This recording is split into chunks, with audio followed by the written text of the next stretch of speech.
गरीब किसान की जन्माष्टमी। माधवपुर गांव में एक गरीब किसान श्याम अपनी पत्नी ललिता के साथ रहता था। दोनों बहुत नेक दिल और भगवान कृष्ण के बहुत बड़े भक्त थे। श्री कृष्ण वासुदेवाय नमः। श्री कृष्ण वासुदेवाय नमः। श्री कृष्ण वासुदेवाय नमः। तभी दरवाजे से श्याम घर में आता है। वो चिंतित और परेशान दिख रहा है। ललिता श्याम के पास आती है। क्या हुआ जी, परेशान लग रहे हैं? गांव के चौक पर सब बातें कर रहे थे। इस साल भी अच्छी बारिश नहीं हुई। जो बचे खुचे फसल हैं वो भी बर्बाद हो जाएंगे। ललिता, हमारा खेत तो बंजर पड़ा है। बारिश के बिना फसल कैसे होगी? मुझे बहुत चिंता हो रही है। सेठ जी से लिए पैसे कैसे वापस करूंगा? तभी ललिता और श्याम को दरवाजे के बाहर पुकारने की आवाज आती है। ललिता और श्याम घर के बाहर जाते हैं। श्याम, ओ श्याम। राधे राधे सेठ जी। राधे राधे। 6 महीने हो गए श्याम, तुमने उधार लिए पैसे वापस नहीं किए। मैं वही लेने आया हूँ। सेठ जी, कुछ महीनों में हम पैसे वापस कर देंगे। हाँ सेठ जी, आप तो जानते ही हैं, बारिश ना होने की वजह से सारे खेत सूखे पड़े हैं। देखो श्याम, मैं ये सब नहीं जानता। मुझे मेरे पैसे चाहिए। कुछ दिन दे रहा हूँ। परसों कृष्ण जन्माष्टमी है और कृष्ण जन्माष्टमी के बाद मैं आऊंगा, और अगर तुमने पैसे वापस नहीं किए तो ये घर खाली कर देना। सेठ श्याम के घर से चले जाते हैं। श्याम सोचते हुए कि वो अब क्या करे, कैसे 2 दिनों में पैसे वापस करेगा।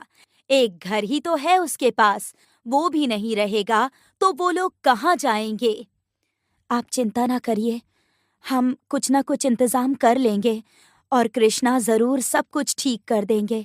मुझे पूरा विश्वास है। हाँ ललिता, अब श्री कृष्ण ही हम किसानों की मदद कर सकते हैं। लगता है जमीन में कुछ है। श्याम जमीन में हाथों से मिट्टी हटाता है और उसे एक सोने की कृष्ण भगवान की मूर्ति मिलती है।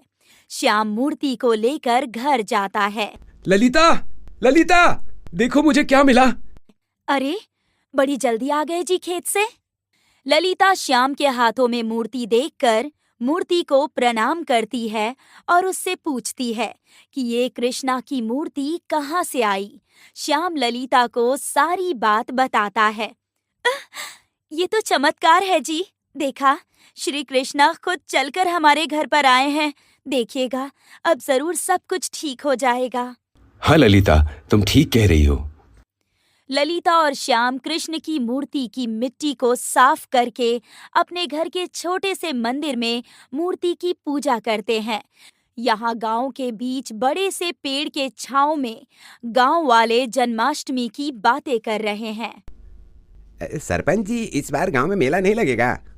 गांव की हालत देख के ये तय किया गया है कि जन्माष्टमी पर मेला नहीं लगेगा। हाँ सरपंच जी, अब इस सूखे में क्या ही मेला। सरपंच जी, हमको लगता है कृष्ण भगवान हम गांव वालों से नाराज हैं, तभी तो यहाँ ऐसे सूखा पड़ा है। हाँ पंडित जी, हमारे आसपास के गांव में सूखा नहीं पड़ा है, बल्कि बारिश हो रही है। हाँ, लगता है कृष्ण भगवान नाराज हैं हमसे। सरपंच जी, जन्माष्टमी का दिन बहुत अच्छा है। क्यों ना उस दिन हम सब गांव वाले गांव के कृष्ण मंदिर में पूजा हवन करके भगवान कृष्ण से माफी मांगे। सरपंच जी बैठे सारे गांव वालों से पूजा हवन के बारे में पूछते हैं। हाँ सरपंच जी, पंडित जी ठीक बोल रहे हैं, पूजा करनी चाहिए हमें।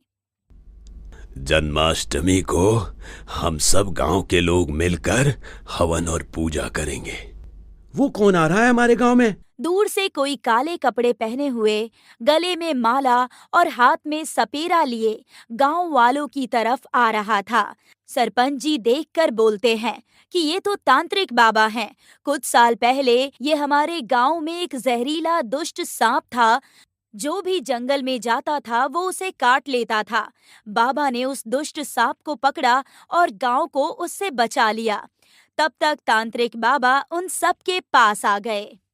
नमस्कार बाबा, आप यहाँ आइए, आइए। हाँ बच्चा, हमें बहुत जरूरी काम है इस गांव में। ललिता उदास होकर श्याम से बोलती है, अजी, परसों जन्माष्टमी है। हमारे पास तो ना फल है, ना दूध और ना खरीदने के लिए पैसे। हम क्या कृष्ण भगवान को चढ़ाएंगे? पूजा कैसे करेंगे हम? श्याम सोचते हुए ललिता से कहता है कि गांव के पीछे वाले जंगल में बहुत सारे फल होंगे। हाँ जी, कल सुबह ही हम जाकर फलों को तोड़ लेंगे और दूध मैं हमारी पड़ोसन से मांग लूंगी। उसी दूध से माखन बना लूंगी मैं। हाँ। अगले दिन सुबह ललिता और श्याम जंगल की तरफ जा रहे थे। तभी रास्ते में उन्हें एक घायल सांप दिखता है। अजी, वो देखिए, एक सांप कितना घायल हो गया है बेचारा। ललिता, पास मत जाओ, अगर उसने काट लिया तो। हम जन्माष्टमी के लिए फल लेने जा रहे हैं और एक घायल सांप को देखकर इसे कैसे इस हालत में छोड़ सकते हैं मरने के लिए? ललिता उस सांप को अपने साथ अपने घर लेकर आती है और सांप को लेप लगाती है। उस सांप को होश आता है। ललिता पड़ोसन से थोड़ा सा दूध मांगकर उस सांप को पिलाती है। तभी कमरे में एक सुनहरी रोशनी होती है और वो सांप एक सुंदर लड़की में बदल जाती है। उसके शरीर पर कई चोटें लगी थी। श्याम और ललिता ये सब देखकर बहुत चौंक जाते हैं और पूछते हैं कि वो कौन है। मेरा नाम शिवानी है। मैं एक इच्छाधारी सांप हूँ। मैं गांव के पीछे वाले जंगल में रहती हूँ। तुम्हारी ये हालत कैसे हो गई? मैं और मेरे छोटे भाई बहन हम अपने घर में थे, तभी बीन की आवाज आई और हम सब उसके वश में हो गए। मैं उससे बचकर भागने की कोशिश कर रही थी और उस तांत्रिक ने अपने शक्तियों से मुझ पर हमला किया। उसी दौरान मुझे ये चोटें लग गई। मेरे भाई बहन उस दुष्ट तांत्रिक के पास हैं। मुझे उन्हें उस तांत्रिक से बचाना होगा। आप लोग बहुत अच्छे हैं। आप लोगों ने मेरी इतनी मदद की, उसके लिए धन्यवाद। बेटी, हम भी तुम्हारी मदद करेंगे और तुम्हारे भाई बहनों को बचाएंगे। हाँ शिवानी, हमारा पूरा गांव तुम्हारी मदद करेगा। हम सब कल ही जाएंगे तुम्हारे भाई बहन को बचाने। गांव के कृष्ण मंदिर में गांव के सारे लोग एक साथ पूजा की तैयारी कर रहे थे। तभी श्याम और ललिता शिवानी के साथ मंदिर में आते हैं। ये कौन है ललिता? पहले तो इसे यहाँ कभी नहीं देखा। तेरे रिश्तेदार है क्या? ललिता और श्याम कल की सारी बात गांव वालों को बताते हैं। पर वो तांत्रिक बाबा ने तो हमारे गांव को बचाया था। नहीं, तांत्रिक झूठ बोल रहा है। कई साल पहले मेरे माँ बाबा, जो नागलोक के राजा हैं, हम सब यहीं जंगल में खुशी खुशी रहते थे। उस दुष्ट तांत्रिक को हमारे बारे में पता चल गया।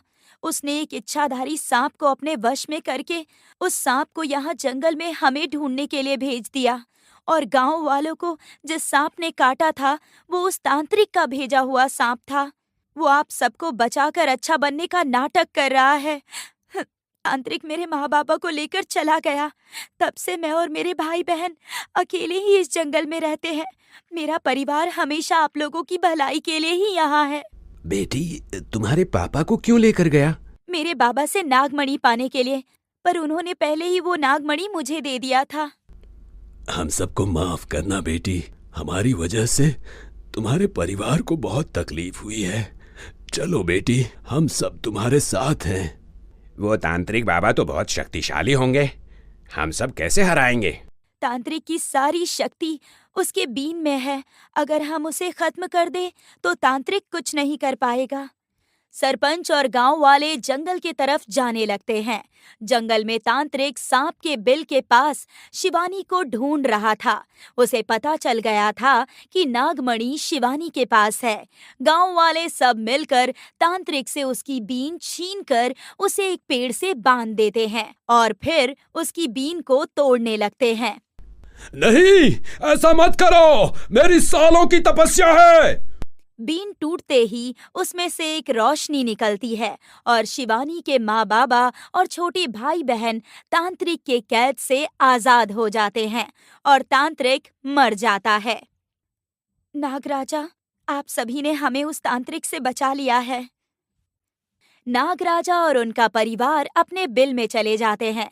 गांव वाले वापस कृष्ण मंदिर में आते हैं और सब मिलजुल कर कृष्ण जी की पूजा और हवन करते हैं। एक तेज सुनहरी रोशनी होती है। कृष्ण जी कहते हैं, मैं तुम्हारी पूजा से बहुत खुश हूँ। तुम गांव वालों ने मेरे नागों की जान बचाई है। मैं तुम्हारे गांव को खुशी, समृद्धि और खुशहाली का वरदान देता हूँ। और श्याम, तुमने और तुम्हारी पत्नी ने मेरी बहुत सेवा की है। इतने मुश्किल वक्त में भी तुम्हारा विश्वास मुझ पर था। मैंने अपने आशीर्वाद के रूप में तुम्हें वो मूर्ति दी है जो तुम्हें खेत से मिली। मैं तुम्हें वरदान देता हूँ, तुम्हारे खेत के फसल सोने के बन जाएंगे। एक तेज सुनहरी रोशनी पूरे गांव में फैल गई। सारे गांव वालों ने मंदिर के बाहर आकर देखा। उनका गांव हरा भरा हो गया था। सारे खेतों में फसल लहरा रही थी और श्याम के खेतों में सोने की फसल थी। पूरा गांव खुशी से जन्माष्टमी मनाता है और श्याम कृष्ण जी के वरदान से गांव का सबसे अमीर व्यक्ति बन जाता है। दोस्तों, आपको हमारी स्टोरी कैसी लगी? हमें कमेंट करके जरूर बताइए। इस स्टोरी को लाइक और शेयर करें और हाँ, हमारे चैनल को सब्सक्राइब करना ना भूलें। Thank you.